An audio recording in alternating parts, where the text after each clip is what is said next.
Hello friends, welcome back to my YouTube channel. तो आज की इस वीडियो में हम देखेंगे बीएससी नर्सिंग फोर्थ सेमेस्टर की जो पैथोलॉजी है, जो कि आपके 25 मार्क्स का एक इम्पोर्टेंट सब्जेक्ट है। तो आज मैं आपके पास इसका पार्ट 6 लेकर आया हूँ, जिसके अंदर आज हम डील करेंगे कि जो अपोप्टोसिस होता है वो क्या होता है। इससे पहले मैंने आपको गैंग्रेन और जो अपना नेक्रोसिस है उसकी क्लासें प्रोवाइड की थी, आप उन्हें चैनल पर विजिट करके चेकआउट कर सकते हैं। तो फर्स्टली बात करते हैं कि अपोप्टोसिस क्या होता है। तो फर्स्ट में देखते हैं अपोप्टोसिस का introduction. Cells die in the body by two major mechanisms. Necrosis, apoptosis. जो अपनी बॉडी होती है उसमें सेल्स है वो दो तरीके से डाई होती है। फर्स्ट है नेक्रोसिस की कंडीशन, सेकंड है अपोप्टोसिस।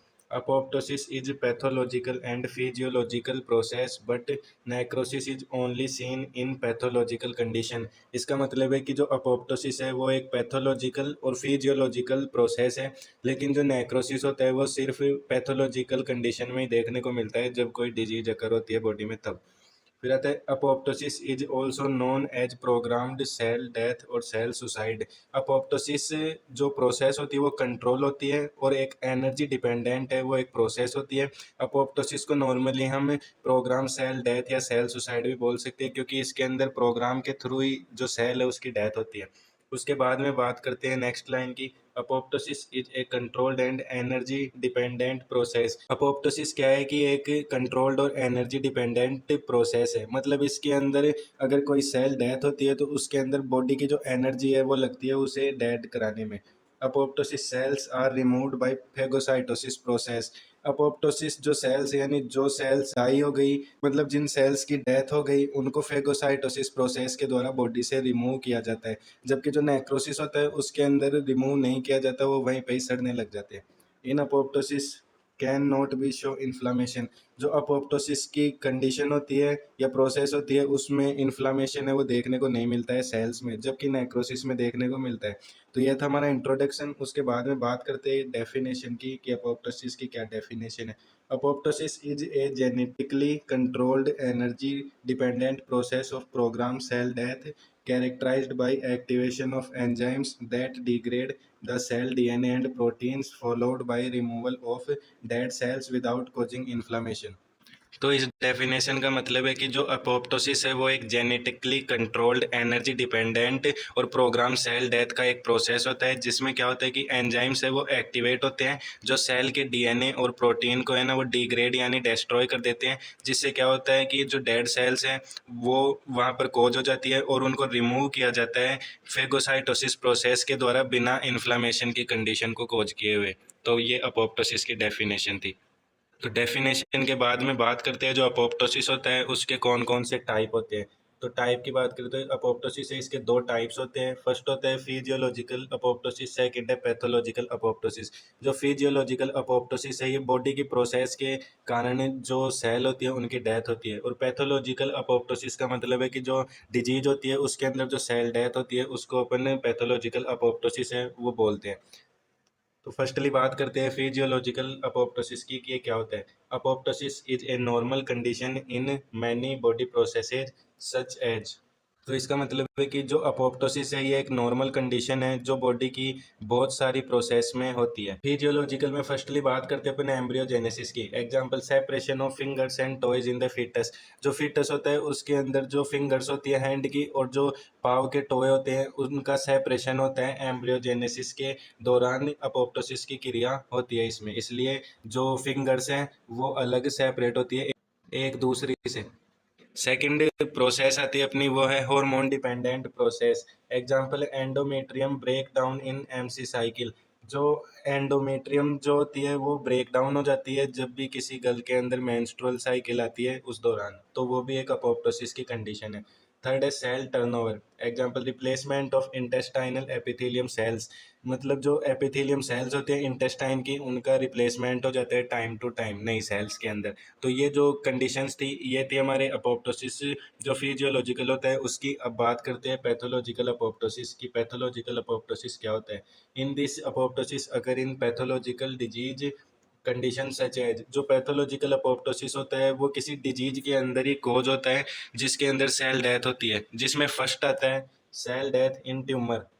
तो अपोप्टोसिस में क्या होता है कि जो ट्यूमर के दौरान जो कैंसर के सेल्स हैं उनकी डेथ होती है, जो कि एक प्रोग्राम डेथ है, जिस इसलिए हम इसको अपोप्टोसिस की जो प्रोसेस है उसमें इंक्लूड करते हैं।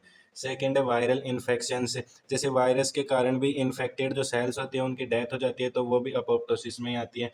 थर्ड है न्यूरोजनरेटिव डिजीजेज, जो जैसे एल्जाइमर या पार्किंसन के अंदर क्या होता है कि जो नर्व सेल है उनकी डेथ हो जाती है। फोर्थ है radiation and cytotoxic drugs, radiation या कीमोथेरेपी की जो ड्रग्स होती है उनसे जो सेल डेथ होती है तो वो पैथोलॉजिकल अपोप्टोसिस के अंदर आती है, क्योंकि वो डिजीज के कारण होती है। अब बात करते हैं कि अपोप्टोसिस है उसके मॉर्फोलॉजिकल चेंजेस की, जो सेल होती है उनके अंदर क्या क्या चेंजेस देखने को मिलते हैं अपने को अपोप्टोसिस में। सेल की स्ट्रक्चर में फर्स्ट आता है cell shrinkage, cell become small, जो अपोप्टोसिस के अंदर जिस सेल की डेथ हुई है वो धीरे धीरे छोटी हो जाती है, श्रिंकेज होना उसका स्टार्ट हो जाता है। सेकेंड है न्यूक्लियस बिकम डेंस, और जो सेल के अंदर न्यूक्लियस प्रेजेंट होता है वो बिल्कुल सॉलिड हो जाता है। थर्ड है cell divide in small fragments, जो सेल है वो छोटे छोटे टुकड़ों में टूट जाती है। फोर्थ है नो इन्फ्लामेशन अकर, अपोप्टोसिस की प्रोसेस के अंदर सेल के अंदर इन्फ्लामेशन देखने को नहीं मिलता है। तो ये थे मॉर्फोलॉजिकल चेंजेस जो अपोप्टोसिस की प्रोसेस होती है उसमें। अब बात करते हैं मैकेनिज्म ऑफ अपोप्टोसिस की। अपोप्टोसिस में कौन कौन सी मैकेनिज्म होती हैं। Apoptosis occur through two main pathways, जो अपोप्टोसिस होता है वो दो पाथवे के थ्रू अकर होता है बॉडी में। फर्स्ट है इंट्रेंसिक पाथवे, सेकंड है एक्सट्रेंसिक पाथवे। जो इंट्रेंसिक पाथवे होता है वो तो सेल के अंदर ही होता है, जो माइटोकॉन्ड्रिया होता है उसमें, और जो एक्सट्रेंसिक पाथवे होता है वो बॉडी अपने आप करती है, वो सेल के अंदर नहीं होता, सेल के बाहर होता है। फर्स्ट आता है इसके अंदर intrinsic pathway, it occur in mitochondria of cell, जो ये इंट्रेंसिक पाथवे है ये माइटोकॉन्ड्रिया ऑफ सेल के अंदर ही अकर होता है। अब बात करते हैं इसको फ्लो चार्ट में कि जो अपोप्टोसिस है वो कैसे होता है इंट्रेंसिक पाथवे में। फर्स्ट है डीएनए डैमेज ओब्लिक स्ट्रेस, यानी स्ट्रेस के कारण जो सेल का डीएनए है अगर वो डैमेज हो जाता है तो उससे क्या होता है, माइटोकॉन्ड्रिया रिलीज साइटोक्रोम सी।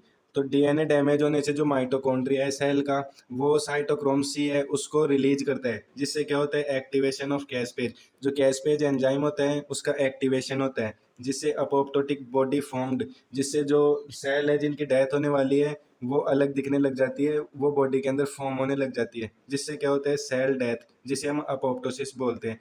तो ये इंट्रेंसिक पाथवे है उसकी प्रोसेस थी। अब बात करते हैं सेकंड एक्सट्रेंसिक पाथवे की क्या प्रोसेस होती है। Fast ligand TNF bind with receptor, जब भी सेल के ऊपर स्ट्रेस पड़ता है तो उससे क्या होता है, जो फास्ट लिगेंड जो रिसेप्टार फैमिली होती है या टीएनएफ जो रिसेप्टार फैमिली होती है वो अपने अपने रिसेप्टार से बाइंड होने लग जाती है, जिससे क्या होता है डेथ रिसेप्टार एक्टिवेशन, बॉडी के अंदर जो डेथ रिसेप्टार है उनका एक्टिवेशन हो जाता है, जिससे एक्टिवेशन होने से क्या होता है एक्टिवेशन ऑफ कैस्पेज, ये कैस्पेज एंजाइम जो होता है उसको एक्टिवेट करने के लिए रेस्पॉन्सिबल होते हैं। और जो कैस्पेज एंजाइम होता है वो फॉर्म करता है अपोप्टोटिक बॉडी, यानी जो सेल है जिनकी डेथ होने वाली है उनको फॉर्म करता है ये।